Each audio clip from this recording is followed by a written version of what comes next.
और मुख्तसर में अपनी बात रखे। वक्त कम है, आदमी ज्यादा है। शर्मा साहब चंद सेकंडों में। शुक्रिया, आपने समझ लिया। सभी साथियों को अस्सलाम वालेकुम। अस्सलाम वालेकुम। मेरे शेरों, आपको तो हार है दिलापुर वाली भाई, नहीं होता पढ़ लिया होगा इंशाल्लाह। अब दिखाई दे रहा हो गया काम आपको। देखो मेरी बात सुनो भाई, ना तो फूल उड़ता ना झाड़ू उड़ती, तो कौन उड़े? तो इंशाअल्लाह ये आपकी जिम्मेदारी है कि ताहिर हुसैन जैसे मर्द को मुस्तफाबाद की रहनुमाई के लिए आपको इंशाअल्लाह ताजपोशी करनी है, ताकि कोई ताहिर अंसारी आने वाले कल में आपकी ताहिर हुसैन साहब आपके आने वाले कल में आपकी लड़ाई लड़ने के लिए मजबूत होगा। अगर आपने डगमगाने की बात करी तो कल को ताहिर हुसैन जैसा शख्स आपको नहीं मिलेगा साथियों, क्योंकि वक्त की तंगदस्ती है तो मोहर लगेगी। भाई एक बारी बात लगी, आवाज लगा दो भाई, मोहर लगेगी, मोहर लगेगी, मोहर लगेगी। शुक्रिया बहुत बहुत। तकाजा करता है और ये मजलिस आगे सीमा से आगे नहीं जाएंगे। हदफ मजलिस का है वो यही है कि इस्लाम का हदफ है हमेशा जुल्म के खिलाफ क़याम करना चाहिए। यानी ज़ात और पास से मतलब नहीं होता, बल्कि इंसानियत से ताल्लुक़ होना चाहिए। और इंसानियत से जब ताल्लुक़ होगा तो याद रखिए कभी भी जालिम के साथ क़याम ना होगा, बल्कि हमेशा जालिम के खिलाफ क़याम रहेगा। और जब जालिम के खिलाफ क़याम रहेगा तो इंसानियत को बचाया जा सकता है और मजलूम की हिमायत की जा सकती है, और वो मजलूम चाहे जिस मजहब से हो। ये मजलिस का काम है और दुआ करते हैं कि इंशाअल्लाह मजलिस अपने मकसद में काम। साथियों बस आप इंतजार की घड़ियां खत्म हो चुकी है, लेकिन आप संयम बना लीजिए। सदर साहब को बुला रहा हूँ इस शेर के साथ में, इस शेर के साथ मैं आपके गायक को आवाज दे रहा हूँ कि तरक्की के करीने आ रहे हैं, तरक्की के करीने आ रहे हैं, सरे साहिल सफीने आ रहे हैं। मेरे गायक का रूप देखो, समुंदर के पसीने आ रहे हैं। जालिमों ने हमारे तार काट दिए हैं, एनसीबी के तार काट दिए हैं। अरे तुम लाइन में तार तो काट सकते हो, लेकिन जो दिलों के तार जुड़े हैं उन्हें तुम्हारा क्या, तुम्हारा बाप भी। कचरे के अंबार है, यहाँ पर गंदगी की सफाई का कोई इंतजाम नहीं है और पीने का पानी दस्तयाब नहीं है, तो मोदी और केजरीवाल एक नूरा कुश्ती लड़ रहे हैं। मोदी और केजरीवाल ये एक सिक्के के दो रुख हैं। भारत में अगर झूठों का कंपटीशन होगा तो कौन फाइनल में आएगा? दो लोग जरूर फाइनल में आएंगे, एक मोदी और दूसरा केजरीवाल। ये कहता है कि पानी में जहर है, मोदी कहते नहीं है। अरे पानी तुम नहीं पिलाते और तुम जहर उगल रहे हो नफरत की फिजाओं में इजाफा करके। अरे पानी तुम नहीं देना चाहते केजरीवाल, तुम प्यासा रखकर मारना चाहते हो। पानी तुमने कहा मैं पानी फ्री में दूंगा। मैं केजरीवाल से पूछना चाहता हूं कि तुम्हारे बजट में तुमने 850 करोड़ रुपये खर्चा किए, किसके लिए? फ्री पानी। कितना पानी? एक घर को इस झूठे ने कहा था मैं 20,000 लीटर दूंगा। अरे आखिरी है। यानी मैं समझता था कि मोदी दूर तक फेंकते हैं, मगर मालूम हुआ केजरीवाल भी पीछे नहीं है। 850 करोड़ रुपये फ्री वाटर के लिए। कहां है पानी? दिल्ली के सुबह गली कूचों में चले जाओ तो पानी बेचने वाले बोलते पानी ले लो, पानी ले लो। 25 रुपये फर्स्ट फ्लोर के लिए, 30 रुपये सेकंड फ्लोर के लिए, 35 रुपये थर्ड फ्लोर के लिए। न मोदी फर्स्ट फ्लोर को आते, न केजरीवाल सेकंड फ्लोर को आते, न सिसोदिया थर्ड फ्लोर को आता। मगर दिल्ली की जनता परेशान है। ये बोलता जहर, वो बोलते ये। अरे दिल्ली की जनता परेशान है।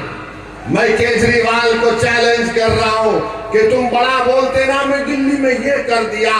आओ आके मुस्तफाबाद में अपनी फैमिली के साथ एक दिन और एक रात गुजार के बताओ मुझे। आओ यहां पर ओखला में आओ। ओखला में तो अगर किसी को माउंट एवरेस्ट का पहाड़ देखना है, पूरा दिल्ली का कचरा लाकर ओखला में डालते। मुझे यकीन है कि ओखला की जनता उस कचरे को भी फेंकेगी और केजरीवाल के कचरे को भी निकाल कर फेंकेगी। मुस्तफाबाद में कोई डेवलपमेंट नहीं हुआ। यहाँ के पहले विधायक, क्या नाम था उनका, बहरहाल हाजी साहब कहाँ हैं अब? हाजी साहब कहाँ हैं आप? नजर नहीं आते हाजी साहब? केजरीवाल का जहर पी लिए क्या? बताओ आप, आपको बोला गया था हम देंगे, हम करेंगे। आज गरीब दिल्ली का पूछ रहा है कि फ्री बिजली, फ्री पानी। अच्छा, फ्री बिजली 200 यूनिट के लिए केजरीवाल कहता है कि मैं 3,250 करोड़ रुपये खर्चा किया। क्या आपको फायदा हुआ? नहीं, जोर से बोलिए, आपको फायदा हुआ? कितनों के पास बड़ा बड़ा बिल आ जाता है हजारों रुपए का। ये झूठा बोलता है नहीं नहीं, हम तो फ्री बिजली, फ्री पानी। अब ये केजरीवाल बोल रहा है कि मैं अगर जीत गया खुदा ना खास्ता तो एक एक महिला को 2100 रुपये दूंगा। 2100 रुपये। तो दूसरे मोदी जी बोले हाँ, मुझसे ज्यादा तुम फेंक रहा हो। तो मोदी जी ने कहा मैं आया तो 2500 रुपये दूंगा। ऐसा दिख रहा है कि इनके अब्बा का लंगर है, लूट के लेके जाओ, लूट के लेके जाओ। पैसा झाड़ पे उड़ रहा है ना, मोदी जी और केजरीवाल झाड़ पर लगे, तोड़ ले, तू ले, तू ले, तू ले। अब वो बेचारा गरीब, ओ 2500 10 साल से आपको झूठ बोला जा रहा है और मोदी जी भी 10 साल से झूठ बोल रहे हैं। वो 15 लाख अकाउंट में नहीं आए, वो 2 करोड़ नौकरियां नहीं आई। ये इनके वादे, फ्री पानी, फ्री बिजली। मुस्तफा बोलते दिल्ली में, केजरीवाल बोलता है कि मैंने स्कूल बनाया। आओ मुस्तफाबाद में मैं देखना चाह रहा हूं कौन सा स्कूल तुमने बनाया, बताओ हमको। डिस्पेंसरी बना दी। अरे कहां बनाया? यहां पर तो लोग रोज बीमार पड़ते हैं। मैं खुद अपनी आंखों से देखा कितनी गंदगी है यहां पर। मेरे भाई याद रखो, ये केजरीवाल का एक ही पैगाम है और केजरीवाल यहां पर नहीं आएगा मुस्तफाबाद में, क्योंकि केजरीवाल के जो लोग हैं जिनको हम बिचौलिया कहते हैं, जिनको बेजवान कहते हैं, ये कहेंगे कि पप्पा जी आप मत आइए, डैडी आप मत आइए। हम मुस्तफाबाद की जनता को बीजेपी का डर दिखा देंगे, ये गंदगी को भी भूल जाएंगे, पीने के पानी को भी भूल जाएंगे और आपको वोट दे देंगे। अरे बिचौलियों और केजरीवाल के चमचों, अब एक ताकत बुरी है मजलिस ताहिर हुसैन के नाम से। तुमको देखना दिखाएंगे यहां पर अब क्या होगा इंशाअल्लाह ताला। बताइए आप, डर डर के अगर आप एक सवाल का जवाब दीजिए। आप एक शहरी है भारत के, दिल्ली के शहरी हैं। जो शहरी होता है, सिटीजन होता है, उसके राइट्स होते हैं। वोटर होता है जो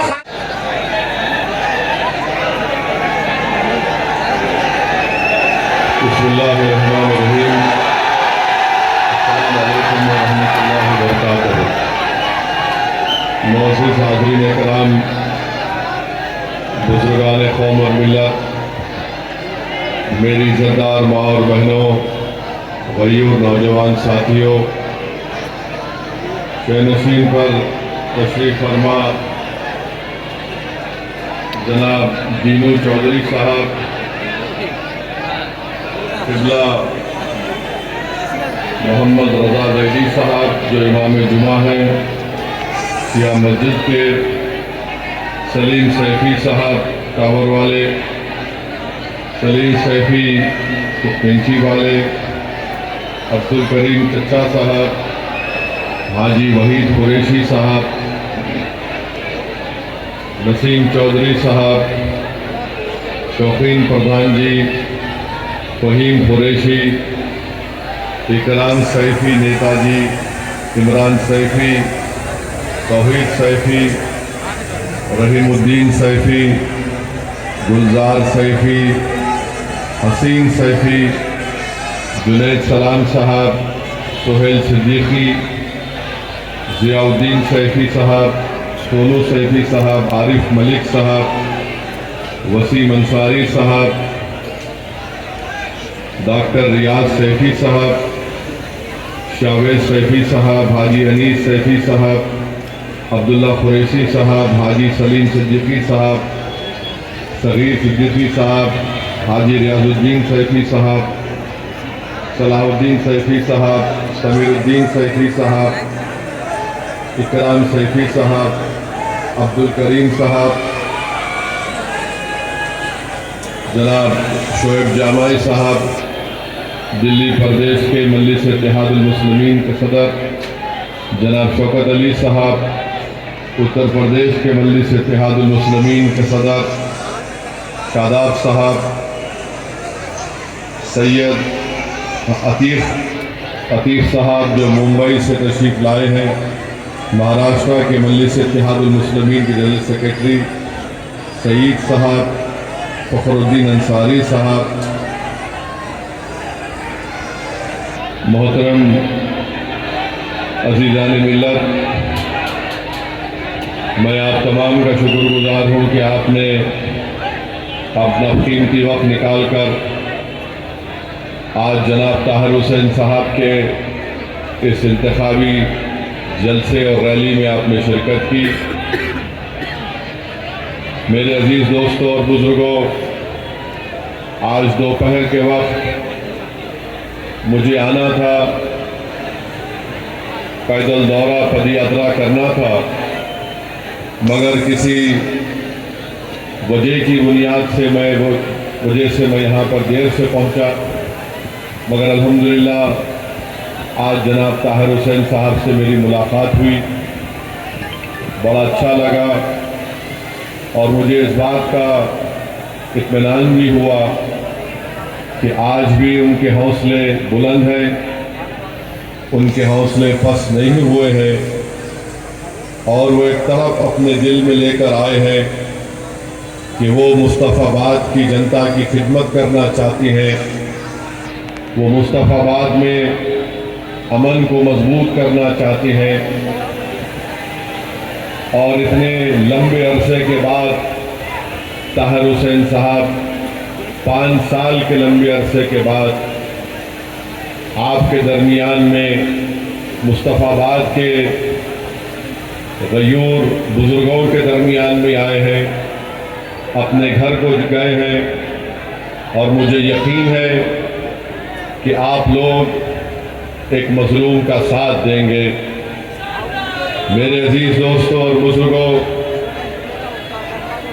अल्लाह सुब्हानहू व तआला फरमाता है कि खैरियों का साथ दो, नरमी से पेश आओ, यतीमों का साथ दो, उनसे नरमी से पेश आओ।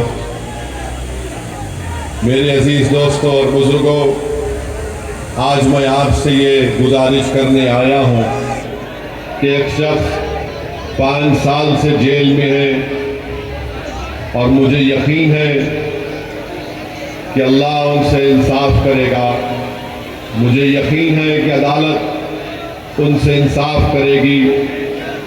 मगर मेरे अजीज़ दोस्तों और बुज़ुर्गों, मेरी आप तमाम से गुजारिश है कि आपको भी अपने वोट से ताहिर हुसैन को इंसाफ दिलाना है। अगर आप मुत्तहदा अपने वोट का इस्तेमाल करेंगे तो यकीनन ताहिर हुसैन से इंसाफ होगा, वरना याद रखिए,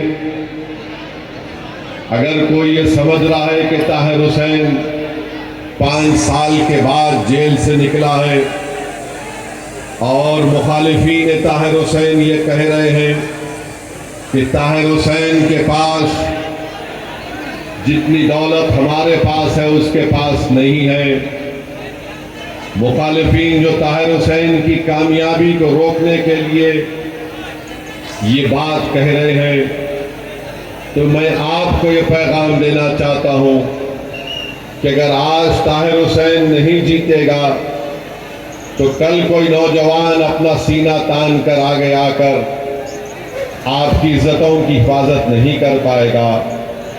ताहिर हुसैन जेल में इसलिए है क्योंकि उसने उन तमाम ताकतों के मंसूबों पर पानी फेर दिया जो अमन के दुश्मन अपने आप को पेश किया।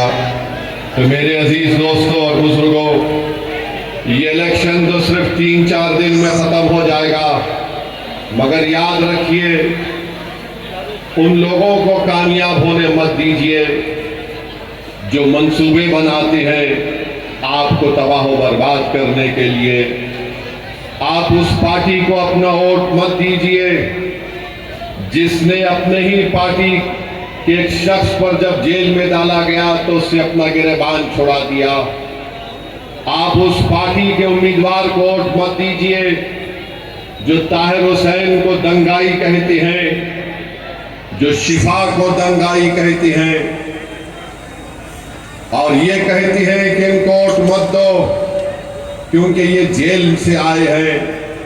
मेरे अजीज दोस्तों, मेरी इज्जतदार माँ और बहनों, ताहिर हुसैन जेल में जरूर गए हैं, मगर क्या केजरीवाल शराब के मामले में जेल को नहीं गए? क्या केजरीवाल पर ताहिर हुसैन की तरह भी संगीन फौजदारी के दफात लगाए गए? कैसे 6 महीने के अंदर केजरीवाल को बेल हो गई? जो शराब की पॉलिसी में जेल को गया और 6 महीने भर जेल में रहता है तो मुख्यमंत्री भी है। सिसोदिया 15 महीने जेल में है और यही सिसोदिया की विधानसभा में तबलीगी जमात का मरकज है। मैं मुस्तफाबाद की जनता को, ओखला की आवाम को और दिल्ली की आवाम को बताना चाह रहा हूं, यही आम आदमी पार्टी की सरकार ने जब कोविड के वक्त एक झूठा इल्जाम तबलीगी जमात पर लगाया तो इसी केजरीवाल की सरकार ने तबलीगी जमात के खिलाफ एक FIR रजिस्टर करवाया था। मैं याद दिलाना चाहता हूं, जब पूरा देश और दिल्ली कोविड में हर कोई परेशान था तो यही केजरीवाल की सरकार हर रात में एक फिगर देती थी कि इतने दिल्ली में इतने लोगों को कोविड पॉजिटिव हुआ, इतने अस्पताल में गए, उस लिस्ट के नीचे लिखा जाता था मरकज में इतने लोग कोविड की वजह से उनको शिकार हो गए। ये आपको फैसला करना है, खास तौर से मुस्तफाबाद ओखला की आवाम को, कि जिस आम आदमी पार्टी ने तबलीगी जमात के ऊपर FIR दर्ज करा के पूरे देश में मुसलमानों के खिलाफ एक झूठा प्रोपेगेंडा मुहैया किया कि इन दाढ़ी वाले और इन टोपी पहनने वालों की वजह से कोविड देश में फैला है, जो बाद में अदालत ने कहा है कि सरासर झूठ है, मगर ये केजरीवाल की सरकार थी।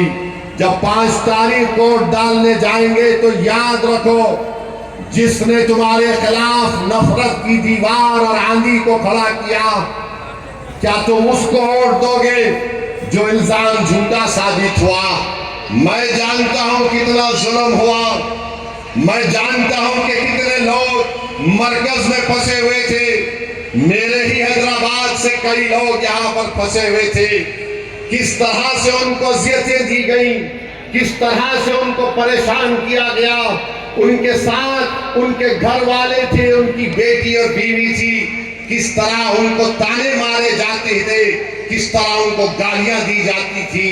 कहां था ये केजरीवाल जो आज अपने आप को कहता है कि मैं बड़ा सेक्युलर हूं।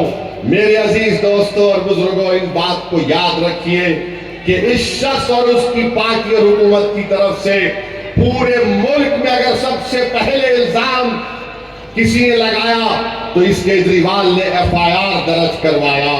मगर यही दिल्ली की सड़कों पर जब एहतजाज होता था, गालियां दी जाती थी, इल्जामात लगाए जाते थे, तो क्या केजरीवाल की सरकार ने कोई FIR दर्ज किया? नहीं किया।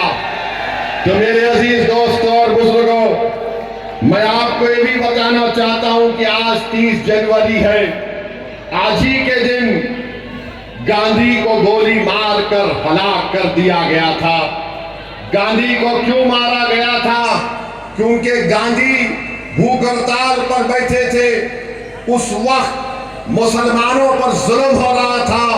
कुतुबुद्दीन बख्तियार काकी रहमतुल्लाह अलैह की दरगाह को नुकसान पहुंचाया गया था। गांधी वहां पर पहुंचकर उसका तामीरी काम शुरू कराती है।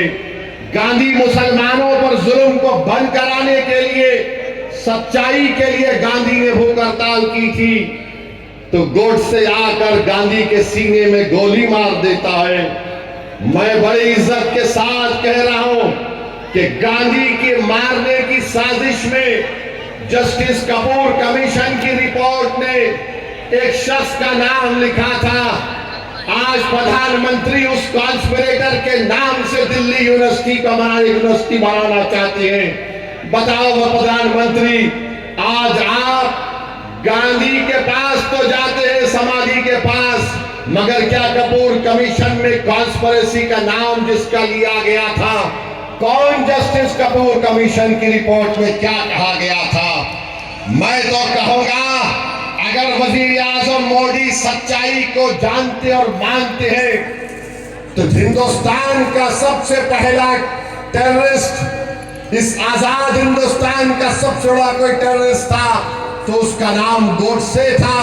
इसीलिए मैं मोदी से मुतालबा करता हूं कि 30 जनवरी को एंटी टेररिज्म डे डिक्लेयर कर देना चाहिए, क्योंकि आजाद भारत में उस शख्स ने गांधी को गोली मारी थी, एक ज़ईफ आदमी को गोडसे ने गोली मारी थी। रिकॉर्ड उठाकर देख लो, एक बीजेपी के MP ने कहा था मैं गोडसे को मानने वाला हूं। बताओ मोदी जी, आपके पार्टी में ऐसे लोग भी हैं जो गोडसे के भक्त हैं। मेरे अजीज दोस्तों और बुजुर्गों, एक और अहम बात मैं आपके सामने रखना चाहता हूं। क्यों हो रहा है इस टाइम? अरे लगा दो यार, चलो मैंने इनका लगा दिया एक बार, थोड़ा बहुत चढ़ाओ मेरा। अरे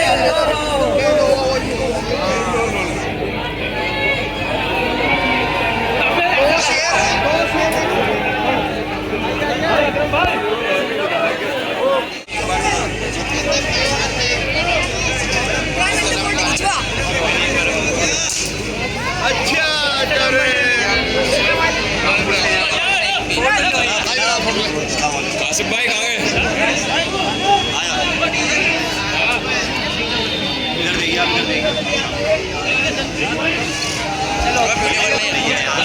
एक सेकंड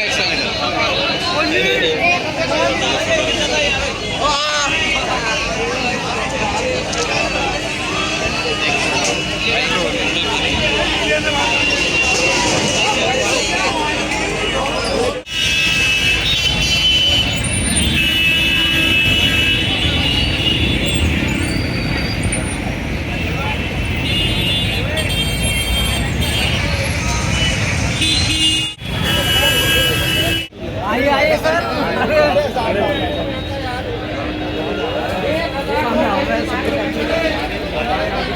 इधर हाँ साकिब भाई लेना फोन। अनस भाई, उमेश भाई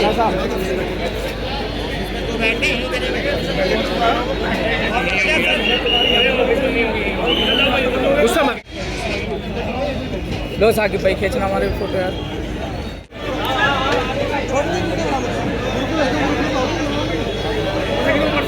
ऊपर चढ़ जाते हैं।